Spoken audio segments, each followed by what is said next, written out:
Welcome to Your Brand Amplified, the podcast where we interview marketers, publicists, and brands to learn their stories, what makes them tick, and tips and tricks that make a difference. I feel like I'm having a lot of guests from other countries right now, which I love because you can have this great virtual connection even through the power of Zoom or whatever platform you're using. And that is what I'm doing today with Brian Berneman, who's coming all the way from New Zealand with us. Brian, thank you for taking part of your Saturday morning with me. Thank you, Annika, so much for having me. Lovely to be here and to be able to have this beautiful conversation with you. Yes, I am very excited to have this conversation. Before we get into what you do now, which is helping people think about conscious action, conscious living, will you please share with us some of your background and what led you to this path? Yes, definitely. I'll go with the condensed version. So I grew up in Argentina, typical childhood, sports, school, all of those things. By the time that I was around 10 years old, my parents started their own personal development experience or path that led that at home. Something started to change, different book recommendations, different types of conversations.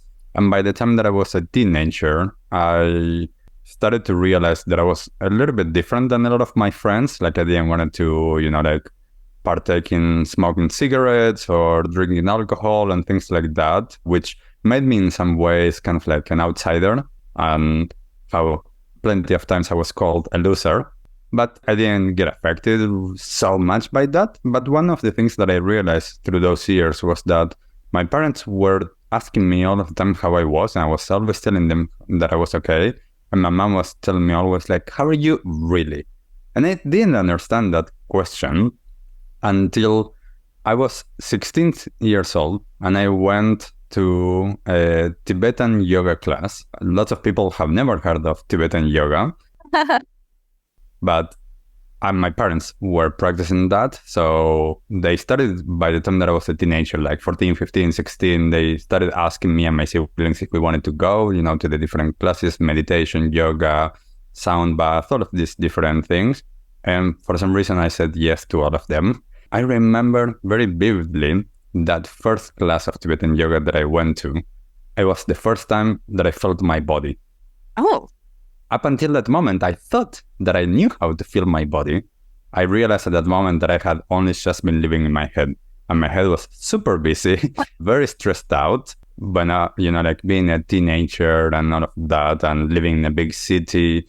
And I realized in the first few classes, third week actually, that I was going to these classes, that every time up until then that I was driving, that I used to get so much road rage. It was so bad, it was so stressful, and I would, tell everyone to go and F and, whatever. And I started to realize after the third week of practicing that someone cut me off, and instead of reacting in that way, I was just oh, there's so many feelings in my body. Huh.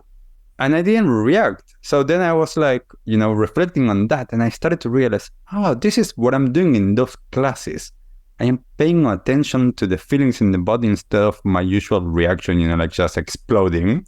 And that led me to be more and more interested in all of that path. I started to learn a lot of different energy healing experiences, how to, be more present. So I started to practice meditation, more of that Tibetan yoga practices. I got interested in Buddhism and different Aboriginal practices from different places, reading a lot of books, experimenting.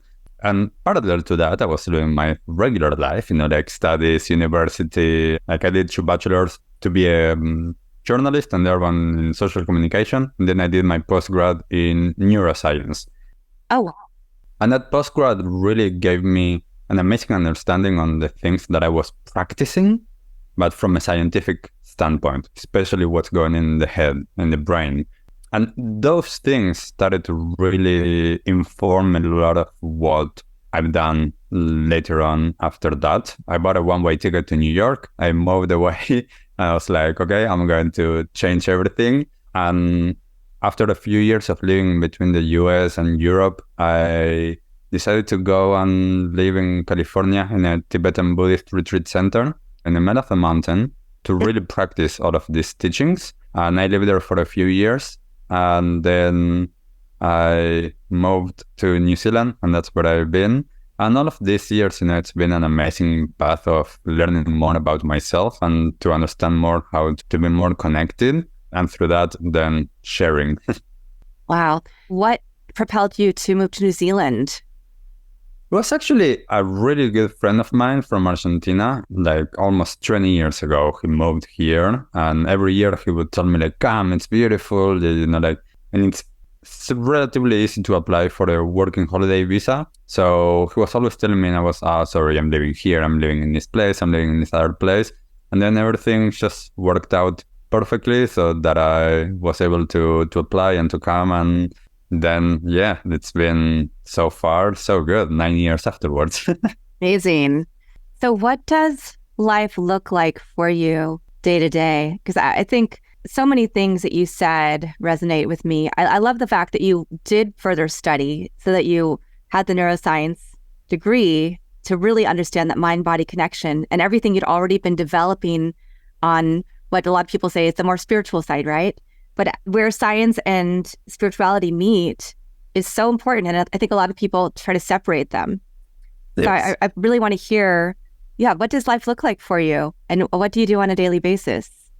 Yes, I think I'm just going back to what you just said. I think it's so important. And this is one of, in a sense, my purpose in this life and through my work, my daily life, is to marry the ancient teachings with modern life, like to be able to bridge those worlds, as you said, because they are not separate. They are just looking at slightly different things and sometimes the same. My daily life really, it's funny because a lot of times people ask me, I go to, different networking events or different places, and people ask me, so what do you do? And I always tell them, I live life.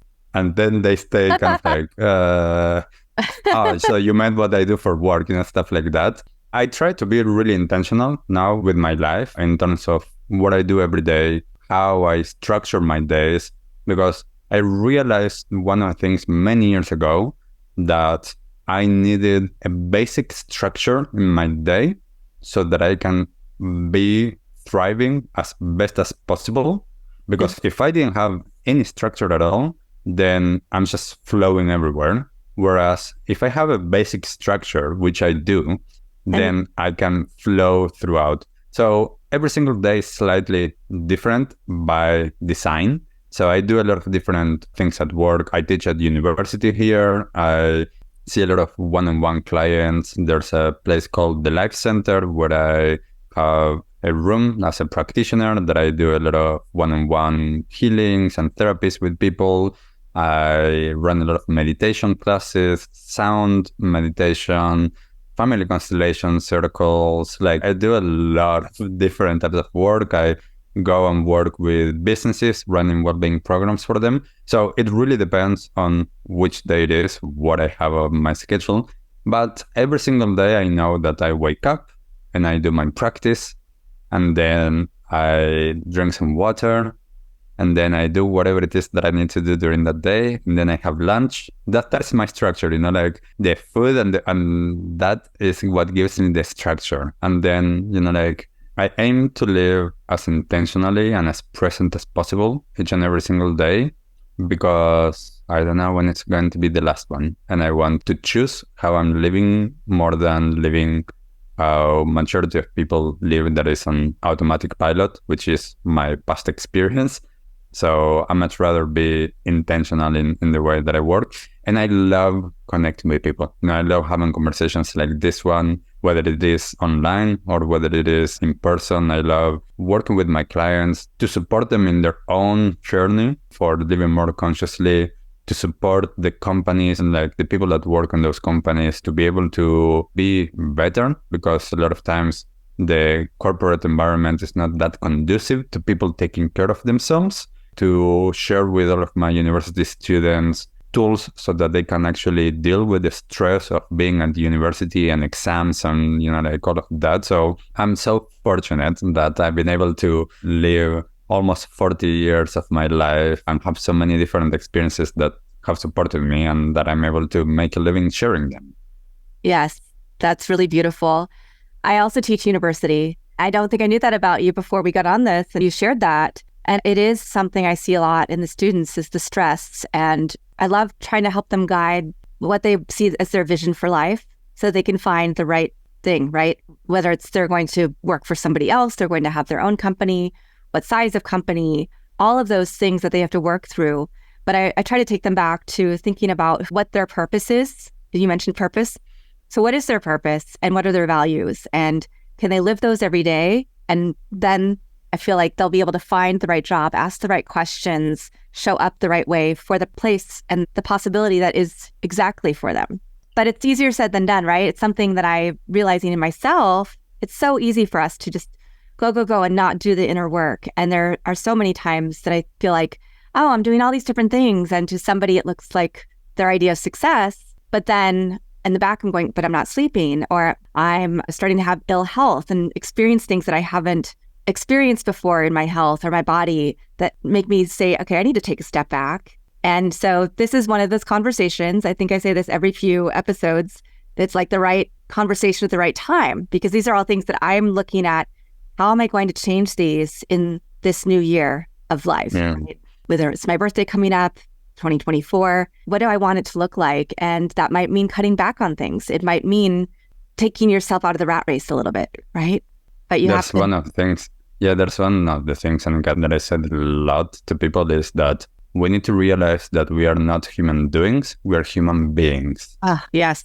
Wow. We live in a society where everything is about doing. What Jesus said, like, what is the measure of success? For most people, they have no idea what it is, but they know what they see in others, but they don't see the whole picture. This is one of the things that I say a lot of times to people, find inspiration in others, in things that you're seeing, but don't think that that's who they are. That's one of the things of their life. As you're saying, like, we don't see, the sleepless hours of people or their, habits on how they're nourishing their body, their mind, their spirit. We don't see the relationships. We just see, for most people, that we can see things, part of their life. And there are things that might be like, oh, that seems really good. And one of the things that I have realized through the years, especially, living in the Western world, but having learned a lot of more Eastern philosophies, is that in the Western world, we see more of the outcome, more of the flashy, superficial thing. And it doesn't need to be a superficial thing, but we see, either the money or the fame or something like that. Whereas in the Eastern philosophies, people that are studying that, what they are looking for in other people to get inspiration is, are they at peace? Are they happy? Are they having healthy relationships? It's a very different thing of what we are seeing from others, that we're like, oh, I would like that, And I find that fascinating because, we live in this society and we are conditioned to think in that way. And I've been so fortunate to be introduced to a lot of these tools and then to have, the willingness to go and explore more and more and more. But, as you were saying with the students at the university, every semester I am reminded of how little we as a society, we are learning things that support our well-being, to be more in balance, to understand how do I want to live my life. As you said, like, what are my values? What are the things that I stand for? What are my habits? What are my patterns? Is there a way that I can realize them? Is there a way that I can understand if I want to change them? How do I do that? Because most people have no idea if they want to change something. How do they do that? Right. And one of the key things that I tell a lot of times to people is to focus on what they do want instead of what they don't want. Because we know a lot how to focus on the things that we don't want, either for ourselves, in our actions and our behaviors, or the things in the world. But mostly, we don't know, what do we want? What is the yes? What is the action that I do want to take? I know that I might want to stop doing this behavior. What's the behavior that I do want to have? What's the quality that I want to exhibit? What is the quality that I want to embody, to share? And what is the vision of the future? I talk a lot about conscious living with people, and it's like a lot of times people are like, I want a world without, plastic pollution. I'm like, yes, all good. I want that too. What do you like? Can you describe me the world that you do want to see? And most people struggle with that. Most people go back to the, I want there not to be this. And I'm like, well, let's get out of the what not and let's focus on the yes. And I find for me, every time that I make a decision to create a change of habit and a change of my tendencies, I choose what I do want.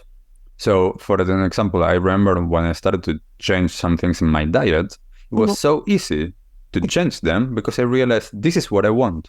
So therefore, I am not preventing myself from eating the other stuff. I am choosing what I want to eat.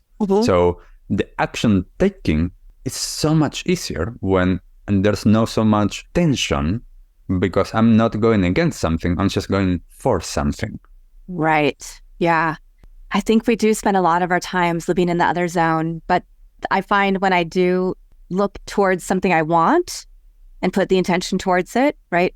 Where your intention goes, your energy flows, and then it creates more energy and more positivity in that area of my life. So I love that you're sharing that with us and thinking about how to be intentional and how to make those changes that you can make, right? You can't change all of the plastic pollution in the world, but what steps can you take in your own life to get there? Yes. This is one of the things that every single time, like in the last 15 years, every single time that I run an event, that I'm talking to, like students, or that I'm talking to, like I'm giving it a corporate or something, I always go back to telling what is the next right step for you, the next action for you, not everything. Like what is the one thing? Because all of it not only is overwhelming, we don't have the capacity to deal with all of that. Right. But what I have is I have control over, like the next one thing, whether that is as a behavior change, whether that is as an action, it's like, as you said, like perhaps someone's action, like I've had this, I remember I was running an event some years ago that I called Let's Talk Rubbish. It was about plastic pollution. And one of the things that I told people is, let's figure out where we are, because we gave a lot of examples of actions, and someone's action was to stop buying plastic at all. And another person, it was like getting a reusable bag so that they are not buying extra plastic bags. They're so far away, those two actions, yet it was the right action for those two people, So when we understand that we are all in a different place, our conditions are different, our circumstances are different, how can we do the next right thing for us? And that is, like making sure as well a lot of times that we have a focus that is both external and internal. Because we have this thing, of like wanting, again, the doing, and not enough of being, and not enough of taking care of ourselves. So when we can actually be part of both things, when we can actually do the things that are taking care of ourselves, plus doing things that are moving things forward, making sure that, like based on our circumstances, that we have enough for our survival or whatever it is that we need to do, then great. So what are some ways that you recommend people get started? I know you talked about making the small steps, right? Small changes. I think something I see a lot with my students is most of them are they're all grad students. So most of them have a full-time job, or they're looking for a full-time job. They're doing an internship, and then they're trying to get to class. And then they have all this homework, but then they also have work assignments. They're in this spin cycle. And then some of them might also have families and kids or be single parents. So then you have all these other things that you have to layer on top to create what we call this life of doing, right? So what are some things that people can do to rethink? Do you start with journaling? Do you start with listening to like meditation, subliminals, or trying to make sure, you said like you have a schedule, like you have a few things scheduled in the day and leave space. How do you create that space?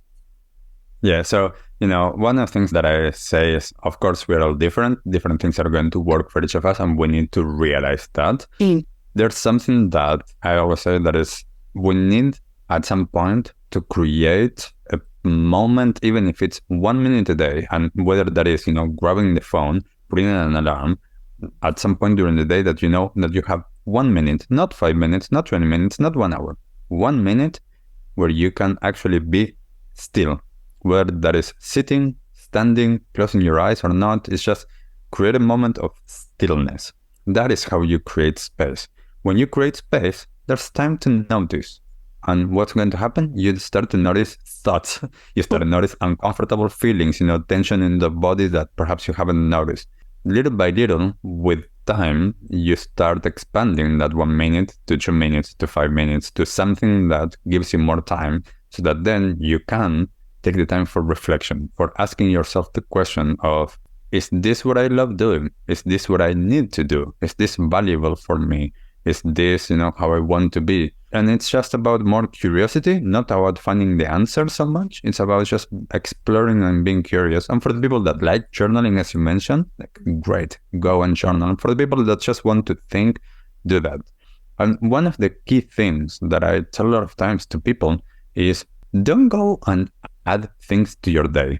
Because as you mentioned, people have a full schedule and we have our tendencies and we have our patterns. And unless we know how to work with them so easily and change them easily, it's going to take us time. So one of the things that I often say, besides that 1 minute, that everybody has 1 minute, is to hook things into your day, to create changes hooked into something that you're already doing.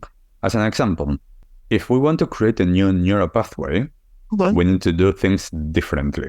How do we create things differently if we cannot add, like the time of, okay, I'm going to go and take that yoga class, or I'm going to go and see that therapist, or whether that is from a money constraint or time constraint or opportunity constraint, we need to hook things. One of the things that I'd say is, okay, do you brush your teeth? If you brush your teeth, realize which hand you use the other one. When we start to make the small changes like that, the same with, like if you eat food with fork and knife, change them.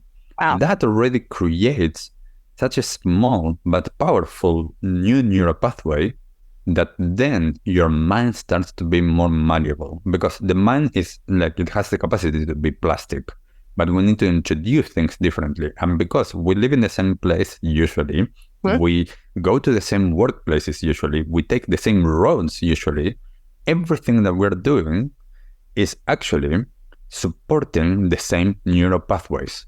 When we create something so small, or that seems so small, it's not a burden. We don't need to add anything. Like I tell people, like don't start writing with with the other hand, because you're not going to understand what you're writing. But on the phone, like perhaps grab the phone, and if you're used to using your right hand, use your left hand. Do things that won't have such a big impact on your life negatively, but that will create the new neural pathway. That creates the malleability in your mind, the flexibility to then start to change the other things. If someone is at school or at work, pay attention to your feet, pay attention to your hands, pay attention to your breath. You don't have to stop doing what you're doing. That is the key for me, and in our busy life that we have now, is just hooking things that we know that are going to support change, and it's going to support well-being, and it's going to support the activation of the parasympathetic nervous system as well, that allows us to be more in a place that is actually supportive of us. When we have those little things that we can add to the day, then it's easy to follow what needs to come next. But that is all of the small things that I usually tell that. Like if someone has the time and wants to go and do a meditation class, go and do that. Like if someone has the 20 minutes, 1 hour or something to do, whether that is going to a studio or doing it at home, like on an app or on the computer, do that. Like, yes, most people, the barrier that they have is that they don't have the time for that. Therefore, introducing, like taking 3 deep breaths every time, just before you start your meal, taking 3 deep breaths. Everybody has those few seconds to take 3 deep breaths. And little by little, that is what creates enough of the space that stretches our time, stretches and expands our awareness, so that then we have more capacity to choose. That is the things that I would say, especially for our, like busy modern life. Yes. And when you work with people, because it sounds like you work with people in a lot of different ways, is it mostly in person? Do you work with people virtually as well? both. Like, especially in the last 4 years, even before everything that happened in 2020, I was already doing work online just because I have lived in the US, in Europe, in Argentina. Like, I have clients that I work with in all of those places, and I travel as well. So it's been easy to do both. And I always find yes, there's something about being in person that really supports people. But to be able to do the work, it's like the technology that we have nowadays is so amazing to be able to connect in the way that we are now energetically. Like, time and space doesn't exist. So like, you can work with anyone, anywhere.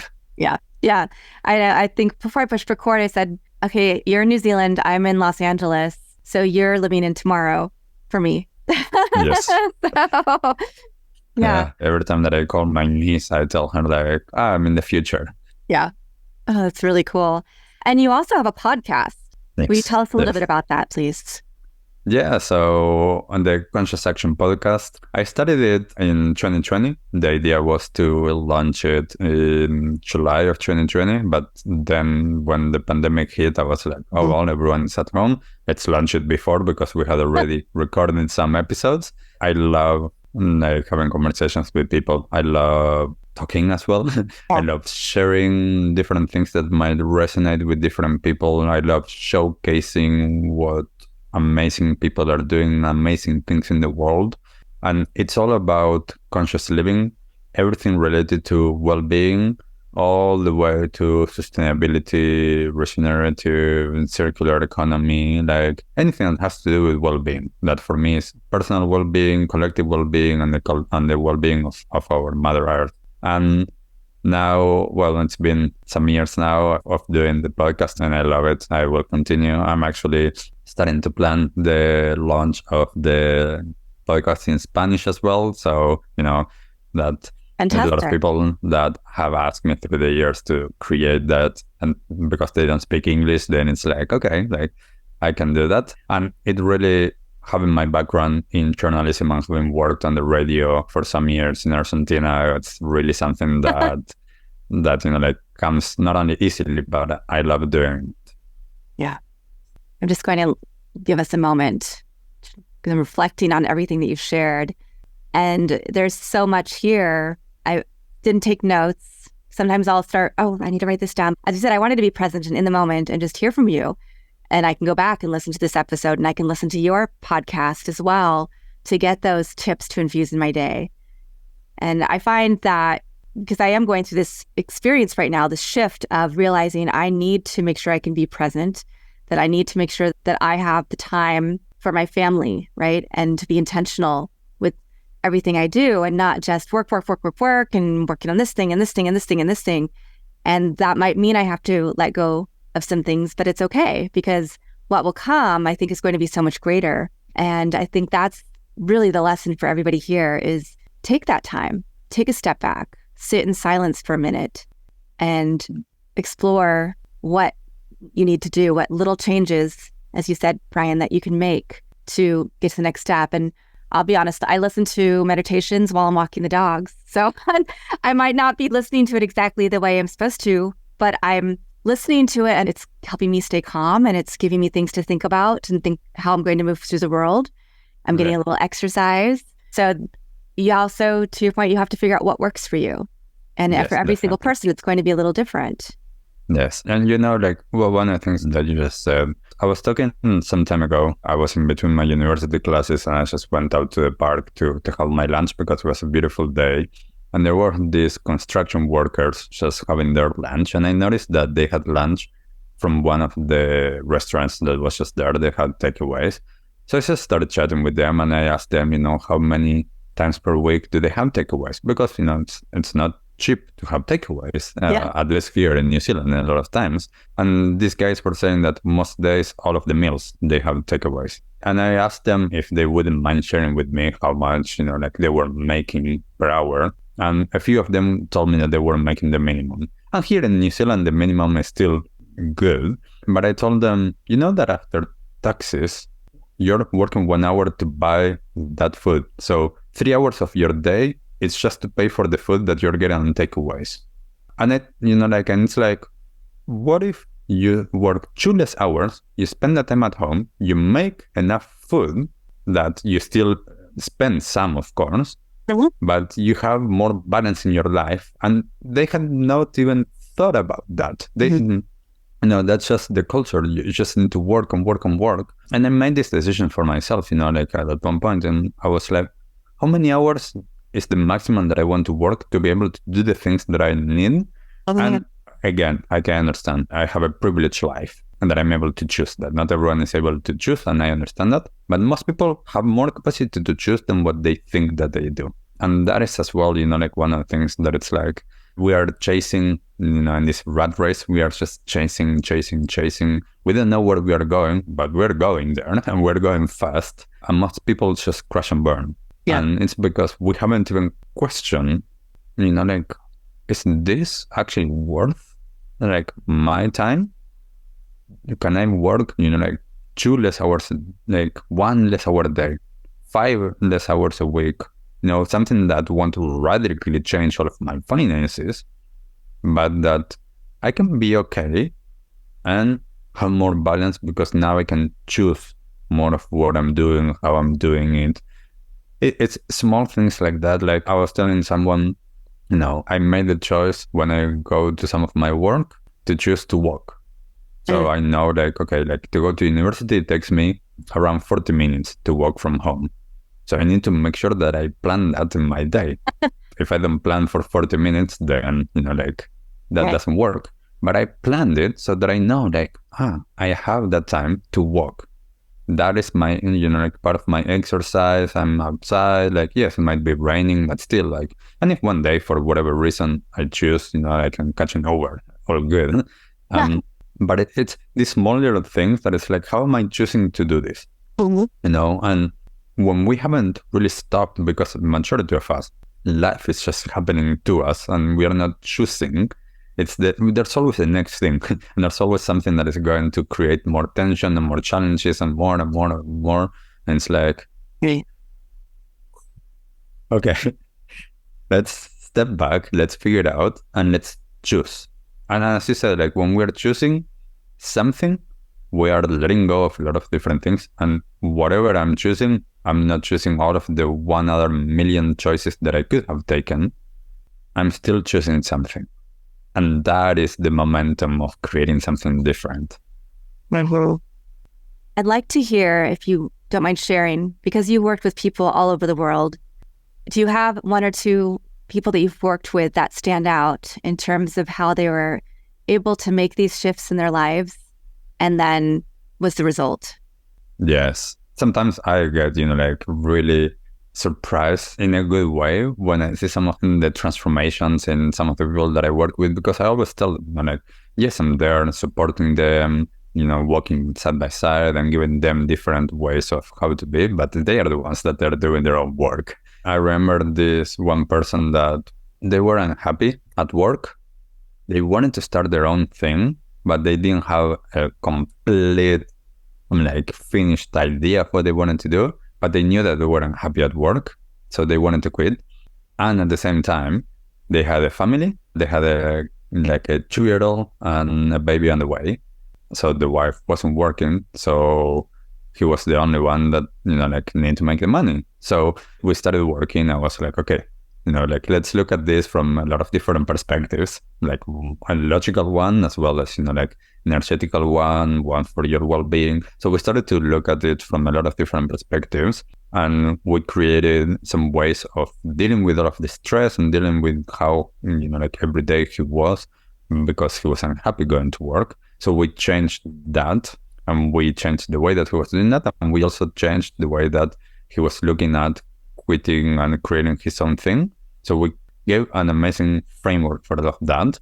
And we worked together for 3 months. And then it was okay, go and do your thing. And half a year later, I got a phone call and he tells me, okay, everything that we have planned, I did it. I quit my job, I started my company, but now we are in 5 countries and I have over 30 employees, and I'm getting stressed because this is a very different experience. The baby was born already, there was a lot of different things. So we started working, and it was more around, like more of his stress and his well-being and supporting that. But for me, like just seeing how in half a year this person went from not only at like being able to create his own thing that he wanted, but he did in a way that actually supported his well-being first and the well-being of his family. So he was able to achieve what he wanted in a way that was supportive for him. So that for me was amazing, and his company is still, like growing and growing and growing, and it's amazing that I'm able to keep on supporting him with his well-being, and then throughout that to his business and employees. Another one that I remember was this woman. She was blocked in her work wasn't flowing. She wasn't getting clients, and so we started working. One of the tools that I use is called Family Constellations. It's an amazing tool for healing past trauma, especially things that happened to our ancestors that we took on. And through working with her, I noticed that there was a blockage that had nothing to do with work, but had something to do with her past. And so she was open to working it through that lens. And by working through it, what came to light was that she actually was abused sexually as a kid. And so we did work on healing that trauma. It took a little bit of time, of course. And after we worked with that, all of her work started to flow. Wow. So like we didn't actually do anything from a business perspective, which was why she started to work with me. Like the realization was that the blockage was from a trauma experience that was being experienced from a work perspective. And that for me, again, those are the things that blew my mind, because it's like I'm seeing this, in real time. I'm seeing how, this woman we healed a big thing that was, that big trauma that she had. Not only we healed that, but her work suddenly started flowing just because we worked on that. And that for me is always a lot of times the relationship of understanding how everything is connected in our lives. It's not just, okay, this is work, this is family, this is relationships, this is my well-being. It's it's all interconnected, and it all has an impact on each other. And when we are able to change one thing or support one aspect of ourselves, it has a ripple effect on everything else. It's so beautiful. Yeah, it is all interconnected, and we forget and we try to compartmentalize. But when you do that, then, like you said, when things start happening, we think it's because of this area, but it could be something completely unrelated. So when somebody goes to your website, which I will put in the show notes, which is consciousaction.co.nz, and then /podcast to get the podcast, but I'll put this in the show notes. What will they find, and how? You've mentioned you worked with one guy for 3 months. I imagine you work with people. It just depends on what comes up and what work needs to be done. Yes, definitely. I'm always really open to working in the way that it's going to support someone. So I do have different, ways that I work in creating, for example, a 3-month journey with someone, or a 6 months, or a 1 year, or, a one-off session.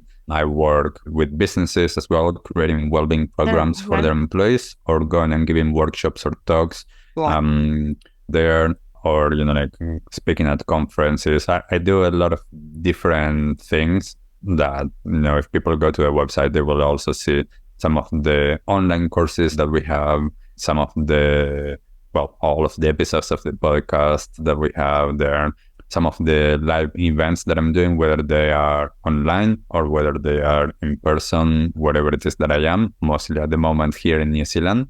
And then just seeing all of the different holistic therapies that I do, and how I work with people, the coaching. So all of the different ways that I work, it's there. And one of the things that I always encourage people to do is to just connect with me and send me an email, send me a message, to share what's going on, to see, one, if I am the right person to support them, and B, how to support them, what would be the best way, or if not, who do I know that might be able to support them? Because one of the ways that I realized, how to to live in this life that feels aligned for me is not to compete and not to think that I need to hold on to every person as, as a potential client.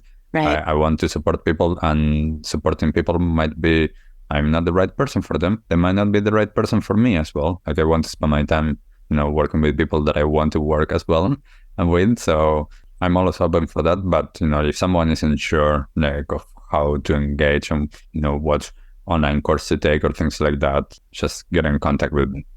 Fantastic. Is there one more piece of wisdom that you'd like to leave for my listeners and those who are viewing this right now? One of the things that, we've been talking a little bit about it is to understand the importance of being present. When we are present, a lot of things change. We aren't so used to living in the past or in the future that most of the time we don't live in the present. And to live in the present, one of the easiest things that I know is to focus on the body or on the breath. That brings us a little bit closer to the present moment. And the other thing is, and I know that sometimes what I'm going to say for some people is super negative, but we don't know when we're going to die. And I learned how that is actually a positive. The fact that I don't know when I'm going to die points to the fact of how precious each and every single day that I'm alive is. And that changed the way, once I understood that changed the way that I connect with people, that every time that I talk to my parents, that I tell them that I love them because I don't know when is it going to be the last time. And this is not about being a pessimist. This is actually about being able to embrace life more fully, living life like with more depth in a sense. Because again, life is precious. I don't know when it's going to end. And it's like, how can I live this present moment as much as possible? Future focus, because, like if I don't die tonight, like tomorrow still needs to happen. Right. But the importance of being present by understanding, okay, there's this life that I'm living, past, present, future. How can I live more here? How can I heal the past and be aware of the past? Because that informs my present and that informs my future.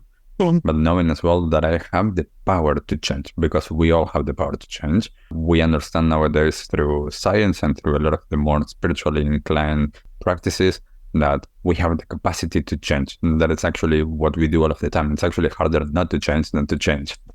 So be open to changing. Fantastic. And Brian, do you have a favorite quote or mantra?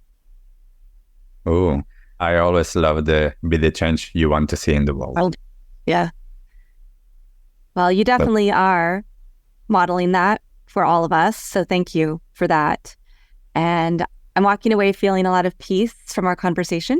And I'm hoping that all of our listeners and people watching this episode are also experiencing that. So I very much enjoyed our conversation, and I look forward to staying connected. And just thank you so much for everything that you're bringing into our world from the science and the spiritual perspective, marrying them and showing people what is possible. Thank you, Annika, for creating the space, for inviting me, for the lovely conversation, and as well sharing your energy and your presence with me. Thank you. And with that, I will bid adieu to our audience. We'll be back again in a few days with another amazing expert to share some great tips for how you can move through life, whether it's your personal life, your professional life, and learn how to be just to be instead of to do for at least a little bit of your time. So with that, thank you so much for being here, and I'll be back again in a few days. Want more? Check out amplifywithannika.com or follow me on socials at amplifywithannika.